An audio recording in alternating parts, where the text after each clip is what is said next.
Hello everyone, welcome to NCERT Physics Simplified. In this video, we will do LC oscillations. Okay, so obviously इसमें क्या क्या होगा, एक inductor है, एक कैपेसिटर है, ठीक है। और इसमें जब इसमें करंट फ्लो करेगा तो ऑसिलेट करेगा, ठीक है।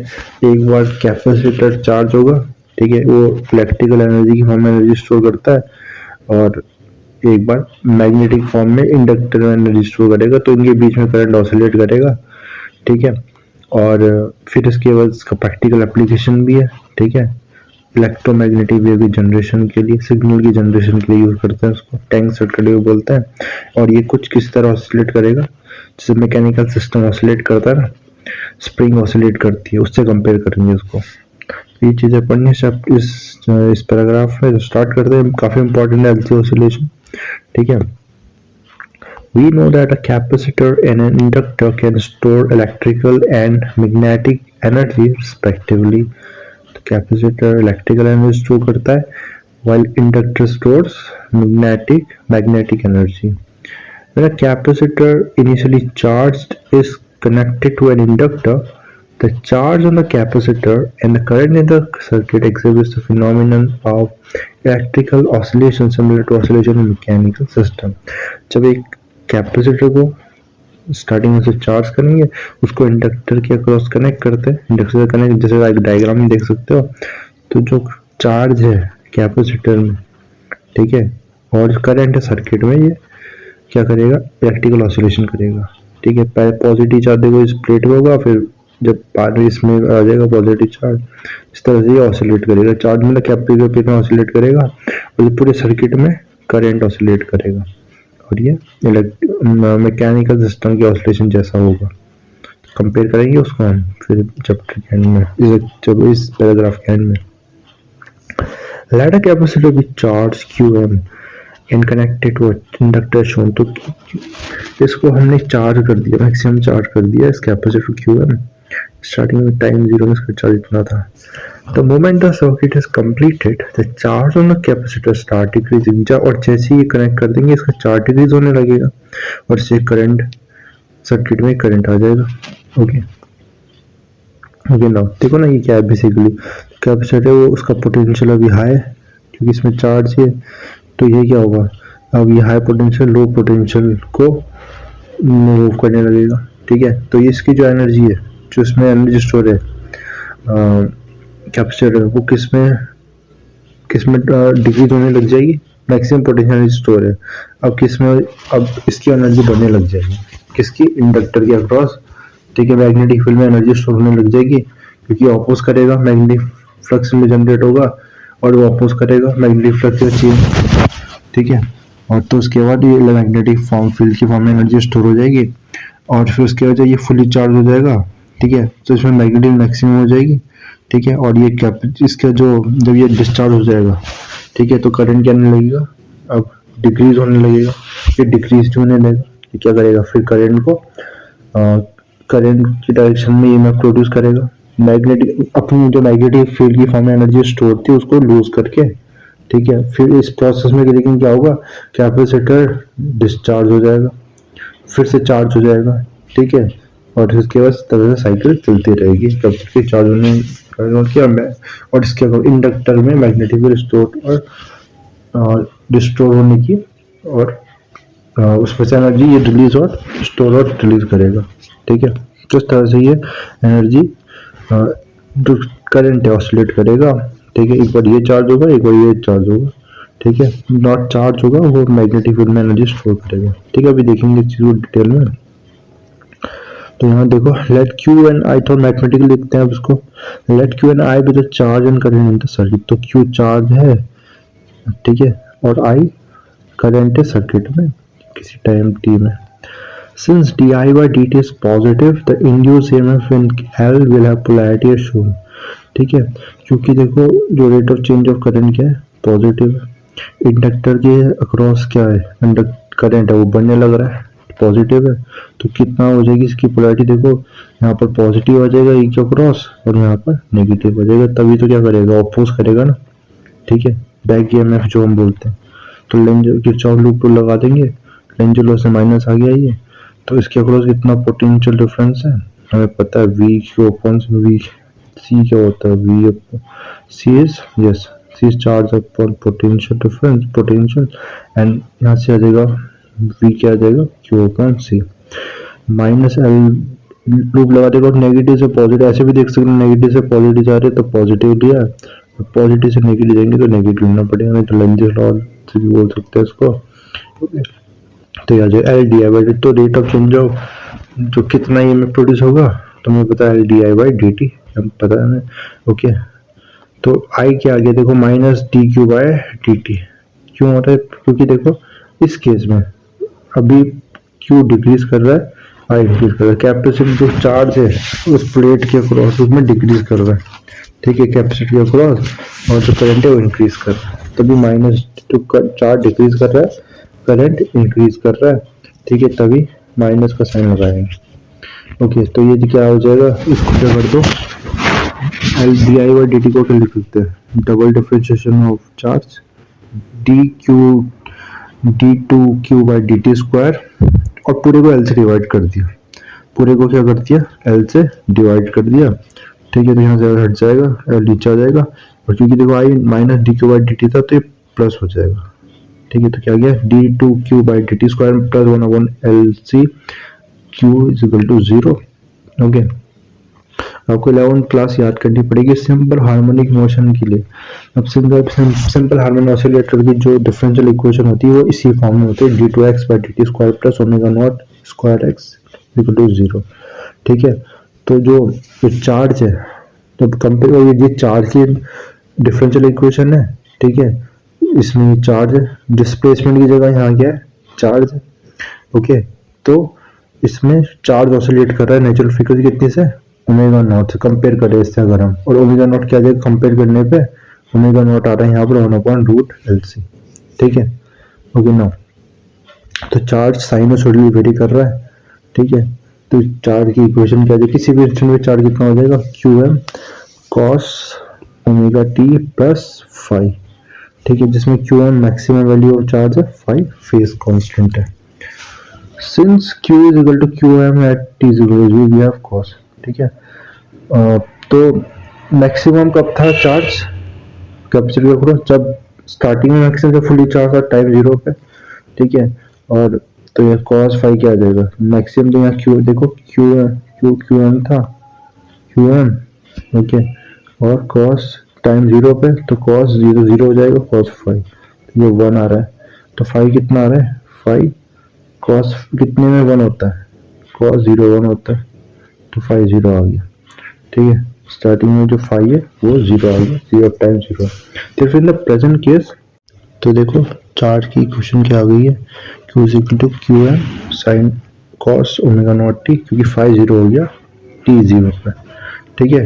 अब इसको डिफरेंशिएट कर देते हैं बोथ साइड, तो क्या आ जाएगा D q by D t, और यहाँ पर भी cos थीटा का डिफरेंशिएट क्या होगा D by D T of cos omega not T, तो ये जो करंट आ गया, और करंट आ गया माइनस आई आएगा, ठीक है, और cos ओमेगा नॉट टी का डिफरेंशिएट क्या होगा, ऐसे लिखते हैं आई माइनस आई इनफैक्ट QM तो कांस्टेंट है, cos का क्या हो जाएगा माइनस, ठीक है, माइनस को ऐसे लिख देगा minus sign omega not T, और एक और ओमेगा नॉट भी आ जाएगा क्योंकि चेन रूल लग जाएगा, इसके साथ एक ओमेगा नॉट भी आ जाएगा, ठीक है। तो देखो ये एम्पलीट्यूड बन जाएगा, ठीक है, एम्पलीट्यूड बन जाएगा, तो of the peak value of the, और माइनस से माइनस कैंसिल हो रहा है, ठीक है, तो क्या आ गया ऐसा आ गया I is equal to q sorry yes QM omega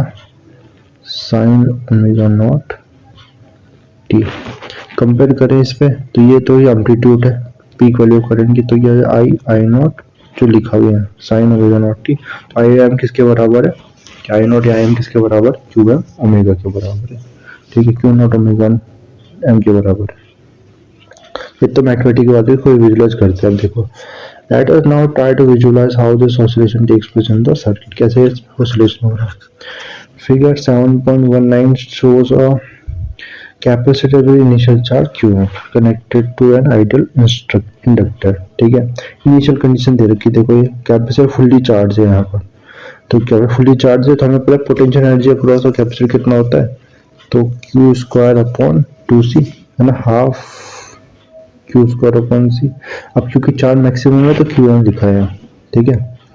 okay, now since there is no current circuit, current है सर्किट अभी नहीं है, अभी कनेक्ट नहीं किया है, ठीक है। ओके, इसके बाद एनर्जी अभी इंडक्टर के पास जीरो है, तो टोटल एनर्जी कितनी हो गई, जो उसकी एनर्जी हो गई कैपेसिटर के across half QM square upon C।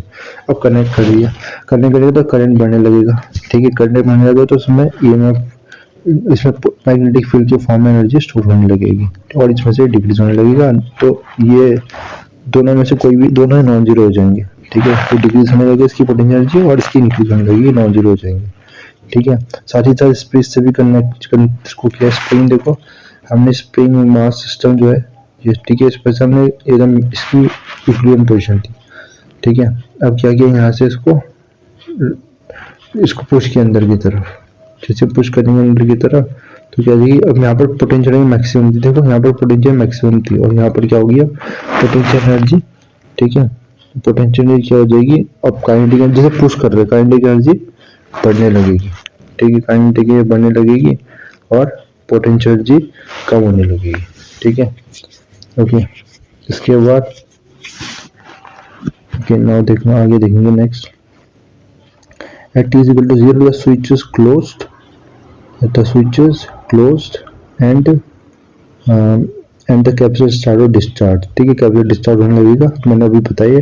As the current increases, the set up some magnetic field in the inductor and thereby some energy gets stored in the inductor in the form of magnetic energy। अभी मैंने समझा दिया, और कितनी magnetic energy store होगी तो हमें पता है, उसके लिए हमने किया है half Li square electron induction में, ठीक है। ऐसे current reaches is maximum value Im, ठीक है, T/4 टाइम पीरियड में, ठीक है, 1/4 तक साइकिल में ये मैक्सिमम वैल्यू को पहुंच जाएगा करंट, और सारी की एनर्जी किस में स्टोर हो जाएगी, तो देख रहे हो आप इस वाले केस में सारी की सारी एनर्जी किस में स्टोर हो गई, इंडक्टर में हो गई स्टोर, कैपेसिटर जीरो चार्ज आ गया, उसकी एनर्जी जीरो हो गई, मैक्सिमम एनर्जी हो गई, ठीक है।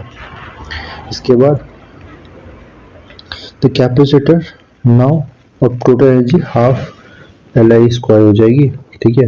तो ये दोनों एनर्जी बराबर, जितनी इलेक्ट्रिकल एनर्जी थी ना उतनी क्या हो जाएगी, पोटेंशियल एनर्जी हो जाएगी, मतलब मैग्नेटिक एनर्जी हो जाएगी, ठीक है।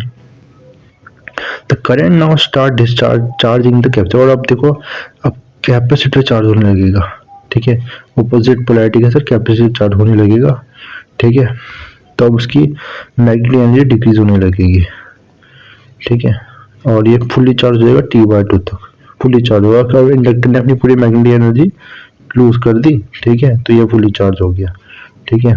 फिर इसको यहाँ से कंपेयर किया है, देखो इस वाले टाइम में तो क्या हुआ था, ये यहाँ पर potential energy maximum kinetic energy पे पहुंच गया था ये, ठीक है। अच्छा ये स्टार्टिंग, सॉरी मैंने इसमें स्प्रिंग वाला थोड़ा गलत बताया, स्टार्टिंग में इसको हमने स्ट्रेच कर रखा था, ठीक है, अब उसको रिलीज कर दिया, मैक्सिमम स्ट्रेच कर लिया था इसको, ठीक है, इस स्प्रिंग को मास को, और मैक्सिमम पोटेंशियल एनर्जी थी काइनेटिक एनर्जी जीरो थी, फिर रिलीज कर दिया, काइनेटिक एनर्जी बढ़ने लगी, पोटेंशियल एनर्जी कम होने लगेगी, ठीक है। और यहाँ आते जब मैक्स बीच में पहुंचेगा यहाँ पर तो काइनेटिक एनर्जी मैक्सिमम हो जाएगी, पोटेंशियल जीरो हो जाएगी। अब काइनेटिक एनर्जी फिर से कम होने लगेगी और पोटेंशियल बढ़ने लगेगी, और यहाँ पर पोटेंशियल मैक्सिमम हो जाएगी, काइनेटिक एनर्जी जीरो हो जाएगी, टोटल इनका सम बराबर रहता है, ठीक है। ऐसे उसमें भी तो उन दोनों एनर्जी का सम क्या रहेगा, बराबर रहेगा, और ये साइकिल रिपीट होता रहेगा, ठीक है। तो एक बार कैपेसिटर चार्ज होगा, एक बार फिर डिस्चार्ज होगा तो इंडक्टर चार्ज होगा, ठीक है, इंडक्टर के अक्रॉस मैग्नेटिक फील्ड स्टोर होगी, एनर्जी स्टोर होगी, और ये देखो करंट ऑसिलेट कर रहा है, ठीक है, और बारी बारी से एनर्जी इसमें एक बार इसमें आ रही है, एक बार इसमें स्टोर हो रही है, ठीक है। द एनर्जी सिस्टम, तो एनर्जी ऑसिलेट करती है कैपेसिटर और इंडक्टर के बीच में। The LC oscillation is similar to the mechanical oscillation of a block attached to a spring, ठीक है। तो ये हमने अभी देख लिया पूरा, मैंने समझाया वो किस तरह से हुआ है। Now, as noted earlier, for a block of mass m oscillating frequency, the equation is, अगर एक block of mass m attach है, वो ओमेगा नॉट फ्रीक्वेंसी से ऑसिलेट करता है, तो उसके लिए डिफरेंशियल इक्वेशन ये होती है d2x/dt² plus omega not x equal to 0। इसमें ओमेगा नॉट क्या है, ठीक है, हमने ये पढ़ा है प्रीवियस क्लास में, रूट के अपॉन के स्प्रिंग कांस्टेंट है, ठीक है। यहाँ पर देखो x की जगह अपन एक डिफरेंशियल इक्वेशन देखी हुई थी, तो x की जगह क्या है, q है, जब हमने कंपेयर भी किया था इन दोनों को, ठीक है, जब स्टार्टिंग कंपेयर किया था, ठीक है। देखो यहाँ पर x की जगह क्या है, q है, तो उसमें जिसमें चार्ज ऑसिलेट कर रहा है, ठीक है। In case of mechanical system F equal to M A, और एम ए को लिख सकते हैं D M T two X by D T square. इसमें क्या लिखा हमने, इसमें देखो क्या लिखा, इलेक्ट्रिकल सिस्टम के लिए ईएमएफ कितना है, ईएमएफ है minus L D I by D t, और डी आई बाई डी को लिख सकते हैं हम L d two Q by D T square. इन दोनों इक्वेशन को कंपेयर करें, ठीक है, इन दोनों इक्वेशन को कंपेयर करें तो क्या देगा, देखो एल मास के एनालोगस है, एल मास के एनालोगस है, ठीक है। और इसमें L measure of resistance to change in current है ना। मास क्या होता है, मास, ठीक है, बेसिकली एनर्जी होती है जो भी उसके डिस्प्लेसमेंट में चेंज आ रहा है उसको अपोज करता है, ठीक है, उसकी पोजीशन में जो चेंज आ रहा है। वैसे एल क्या है, चेंज किसको, करंट में जो भी चेंज आ रहा है उसको अपोज करेगा, ठीक है। फिर एलसी सर्किट में ओमेगा नॉट 1/√LC होता है, और स्प्रिंग के लिए क्या होता है, ये ओमेगा नॉट के अपॉन एम होता है। 1/c किसके एनालोगस है, के एनालोगस है, 1/c स्प्रिंग कांस्टेंट के एनालोगस है, ठीक है। The constant F K is equal to F upon X, spring constant होता है ना, force per unit displacement, tells the force equal to position unit displacement, ठीक है। के क्या बताता है, स्प्रिंग में, ठीक है, स्प्रिंग में यूनिट डिस्प्लेस होने पे 1 सेंटीमीटर डिस्प्लेस हुआ तो कितना रिस्टोरिंग फोर्स डेवलप हुआ। वैसे 1/c ये बताएगा, 1/c ये बताएगा, v अपॉन क्यू होता है ये, ठीक है, 1/c। तो यूनिट चार्ज के स्टोर करने पे, यूनिट चार्ज स्टोर होने पे कितना पोटेंशियल डिफरेंस डेवलप हुआ, तो देखो हम कंपेयर करके कैसा बता है, ठीक है। और ये चीज हो जाएगी। अब इसमें क्वांटिटी कंपेयर की है, मास को इंडक्टर के अक्रॉस से कंपेयर किया है इलेक्ट्रिकल सिस्टम में, मास का रोल इसमें इंडक्टर प्ले कर रहा है, फोर्स कांस्टेंट का कौन प्ले कर रहा है, रेसिप्रोकल कैपेसिटेंस का कौन सी, डिस्प्लेसमेंट का कर रहा है चार्ज, वेलोसिटी का dq बाई dt का dq by dt, mechanical energy का हाफ के X square plus half F यहाँ पर क्या हो जाएगा, half Q square upon C plus half L I square. Note the about discussion of LC oscillation not realistic for two reason. ये realistic नहीं, एक आइडियल केस दिया हमें वहाँ। पहली चीज, इंडक्टर का कुछ ना कुछ रेजिस्टेंस, हमने आइडियल केस मान लिया था इंडक्टर को रेजिस्टेंस, लेकिन होगा। The effect of this resistance to introduce a damping effect on the charge and the current in the circuit and उसने फाइनल है। तो जैसे कि अगर आइडियल केस ले तो क्या वो तो हमेशा चलता रहेगा, ठीक है, वो जो स्प्रिंग मास सिस्टम भी है, बट ऐसी एलसी ऑसिलेशन भी हमेशा चलता रहेगा। बट क्योंकि इंडक्टर का कुछ रेजिस्टेंस होता है तो कुछ ना एनर्जी लूज होगी, ठीक है, और दूसरे फॉर्म में कन्वर्ट हो जाएगी और वो डैम्पिंग आ जाएगी, और धीरे धीरे जो एनर्जी है वो क्या हो जाएगी, डाई आउट हो जाएगी, ठीक है। जैसे हमने डैम्पिंग का वाटर ग्राफ पढ़ा था, एनर्जी क्या होगा, एम्पलीट्यूड लगातार कम होता रहता है और ये फाइनली डाई आउट हो जाती है। Even if the resistance was zero, the total energy of the system would not remain constant. अगर जीरो भी होता तब भी टोटल एनर्जी क्या नहीं होता, कांस्टेंट नहीं रहता, ठीक है। कहाँ जाती है वो एनर्जी, देखो इंपॉर्टेंट पॉइंट है, it is radiate away from system in the form of electromagnetic wave. Electromagnetic wave में वो रेडिएट होती है, इससे हम ईएम वेव का प्रोडक्शन करते हैं, ठीक है। ईएम वेव का प्रोडक्शन करेंगे जो सारे वायरलेस कम्युनिकेशन में रिस्पॉन्सिबल है, सिग्नल के ट्रांसफर के लिए रिस्पॉन्सिबल है, ठीक है। Radio and TV transmit depend on this radiation. तो यहाँ ईएम वेव का प्रोडक्शन, इलेक्ट्रॉनिक वेव प्रोडक्शन इस एलसी सर्किट से, टैंक सर्किट से होते हैं, इंपॉर्टेंट है बहुत, ठीक है, ओके। डिफरेंट क्वांटिटी के जो हमने देखा था अभी, ओके। इसके बाद नेक्स्ट वीडियो में हम बात करेंगे ट्रांसफार्मर की, ठीक है। तो थैंक्स फॉर वॉचिंग।